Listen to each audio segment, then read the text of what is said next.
Welcome to our channel. இந்த வீடியோவில் நம்ம எதை பற்றி பார்க்க போகிறோம்னாக்கா AutoCAD எலக்ட்ரிக்கல் 2022 சாஃப்ட்வேரில் லேயராக எப்படி சர்க்யூட் வந்து ட்ரா பண்ணுறோம் அப்படிங்கிறத பார்க்க போகிறோம்.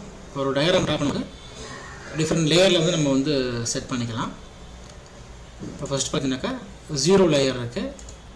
இப்போ எக்ஸ்ட்ரா நீங்கள் வந்து ஒரு லேயர் நீங்கள் ஆட் பண்ணணும் அப்படின்னாக்கா லேயர் ப்ராப்பர்ட்டிஸ் போயிட்டு ஒரு விண்டோ வந்து ஓப்பன் ஆகும். இதில் பார்த்தீங்கன்னாக்கா கிரியேட் நியூ லேயர் அப்படிங்கிற ஒரு ஆப்ஷன்ஸ் கொடுத்துருப்பாங்க. அதை வந்து நீங்கள் கிளிக் பண்ணினாக்கா லேயர் 1ங்கிற மாதிரி கிரியேட் ஆகுது.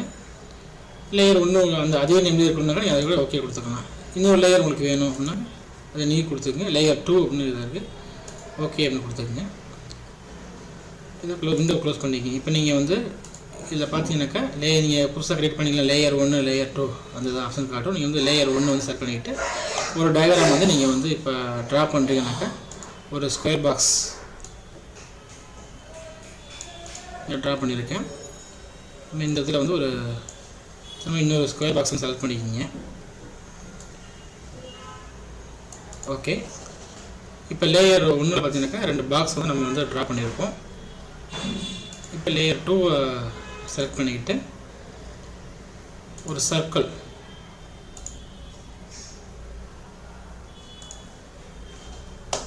ட்ரா பண்ணியிருக்கேன். இப்போ இதுக்கு வந்து annotation லேயர் 2ல் இருக்கு இல்லையா, annotationல நமக்கு வந்து இந்த டயமீட்டரோ இல்லை ரேடியஸோ வேணும் அப்படின்னாக்கா இந்த ஆப்ஜெக்டை வந்து செலக்ட் பண்ணிவிட்டு எவ்வளோ ரேடியஸ் பார்த்தீங்கன்னாக்கா அந்த நம்பர்ஸ் கொடுத்துருக்காங்க எவ்வளோ ரேடியஸ் அப்படிங்கிறது. அதேமாதிரி பார்த்தீங்கன்னா டைமென்ஷன் இதுக்கு பார்க்கணுன்னாக்கா இது வந்து லேயர் 2ல் ட்ரா பண்ணியிருக்கிறது. லேயர் 1 செலக்ட் பண்ணிவிட்டு டைமென்ஷன் வந்து நீங்கள் செலக்ட் பண்ணிக்கலாம். இந்த பாயிண்ட்டுக்கும் இந்த பாயிண்ட்டுக்கும் உள்ளான டைமென்ஷன், அதேமாதிரி இந்த பாயிண்ட்டுக்கும் இந்த பாயிண்ட்டுக்கு உண்டான டைமென்ஷன் இங்கே செலக்ட் பண்ணிக்கலாம். இந்த பாயிண்ட்டுக்கும் இந்த பாயிண்ட்டுக்கும் உண்டான டைமென்ஷன் கண்ட்ரோல் இசட் கொடுத்துட்டு பாயிண்ட்டை வந்து கரெக்டாக வந்து நீங்கள் சூஸ் பண்ணிக்கிங்க.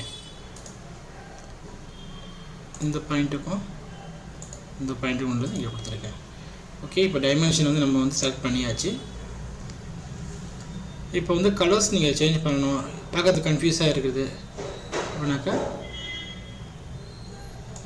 இப்போ லேயர் 1ல் இந்த ஒயிட் கலர் இருக்கு இல்லையா, கலர் லைட்டை செலக்ட் பண்ணிக்கிங்க. நீங்கள் வந்து ரெட் கொடுக்கணும் அப்படின்னா ரெட் செலக்ட் பண்ணிட்டு ஓகே கொடுத்தீங்கன்னாக்கா லேயர் 1ல் எதாவது ட்ரா பண்ணியிருக்கோமோ அதெல்லாம் பார்த்தீங்கன்னாக்கா ரெட் கலரில் சேஞ்ச் ஆகிடும். இப்போ லேயர் 2 செலக்ட் பண்ணிவிட்டு கலர் லேயர் 2ல் கலர் செலக்ட் பண்ணிக்கலாம். இப்போ இதில் வந்து நம்ம வந்து ஒரு க்ரீன் கலர் செலக்ட் பண்ணி ஓகே கொடுத்தோம் அப்படின்னா லேயர் 2ல் ட்ரா பண்ணியிருக்க எல்லாமே க்ரீன் கலரில் வந்து நமக்கு வந்து சேஞ்ச் ஆகிடும். க்ரீன் கலர் பளிச்சுன்னு தெரியல, வேறு கலர் வந்து நம்ம சூஸ் பண்ணிக்குவோம். எல்லோ நம்ம வந்து எல்லோ வந்து சூஸ் பண்ணியிருக்கோம். இப்போ இந்த இடத்துல பார்த்தீங்கன்னாக்கா லேயர் 2ல் turn off a layer on ஆஃப்னு கொடுத்துருங்க இல்லையா, இதை வந்து ஆனில் இருக்குது. இப்போ இதை நீங்கள் ஆஃப் பண்ணிட்டீங்க அப்படின்னாக்கா ஆஃப் பண்ணிட்டு கேட்குது, ஓகேங்கிற மாதிரி கொடுத்துருங்க. லேயர் 2ல் நீங்கள் ட்ரா பண்ண எல்லா ஆப்ஜெக்ட்டுமே வந்து ஹைட் ஆகிடும். இப்போ நீங்கள் திரும்ப அதை பார்க்குறது அதை ஆன் பண்ணிவிடுங்க. இப்போ ஆன் ஆகிடுச்சு. இப்போ இதை வந்து இங்கே லாக் சிம்பிள் கொடுத்துருக்காங்க இல்லையா, லேயர் 2 லாக் கொடுத்துருங்கனாக்கா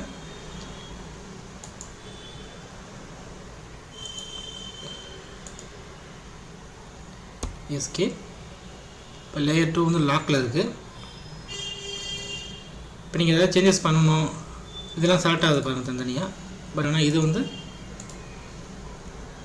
எந்த வித சேஞ்சஸ் நீங்கள் உங்களால் பண்ண முடியாது. இப்போ நீங்கள் டெலிட் பண்ணுறீங்கன்னா டெலிட் பண்ண முடியாது, இது அதான் லாக் ஆகிருக்கு. இப்போ இதை செலக்ட் பண்ணிவிட்டு ஆப்ஜெக்டை எஸ்கேப் கொடுத்துட்டேன். செலக்ட் பண்ணிவிட்டு கீபோர்டில் டெலிட் ப்ரெஸ் பண்ணால் டெலிட் ஆகாது, ஏன்னா அதை லாக் பண்ணியிருக்கனால அந்த ஆப்ஜெக்ட் அப்படியே ஃபிக்ஸ்டாக இருக்கும்.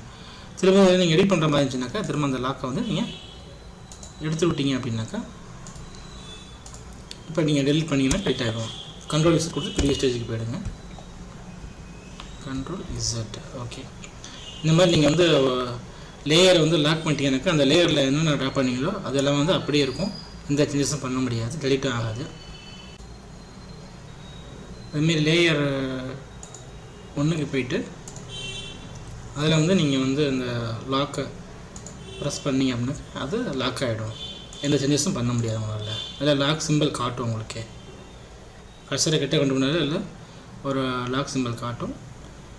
திரும்ப அதை ரிலீஸ் பண்ணிக்கலாம். நீங்கள் இந்த மாதிரி நீங்கள் டிஃப்ரெண்ட் லேயரில் வந்து சர்க்யூட்டை வந்து ட்ரா பண்ணிக்கலாம். இன்னும் ஒவ்வொரு லேயருக்கும் பார்த்தீங்கன்னா கலர்ஸ் நீங்கள் சேஞ்ச் பண்ணிக்கலாம். எந்தெந்த லேயரை லாக் பண்ணணுமோ லாக் பண்ணிக்கலாம். இல்லை சில லேயரை வந்து நீங்கள் வந்து ஹைட் பண்ணணுன்னாலும் ஹைட் பண்ணிக்கலாம். அதுக்கு முன்னாடி ஆப்ஷன்ஸ்லாம் இது கொடுத்துருங்க. இது லேயர் ப்ராப்பர்ட்டிஸ் போய்ட்டு கூட நம்ம எடிட் பண்ணிக்கலாம். எந்தெந்த லேயரில் எனேபிளாக இருக்கணும், டிசேபிளாக இருக்கணும், நம்ம லேயர் ப்ராப்பர்ட்டியில் கொடுத்துருக்கோம். ஓகே, தேங்க்யூ ஃபார் வாட்சிங்.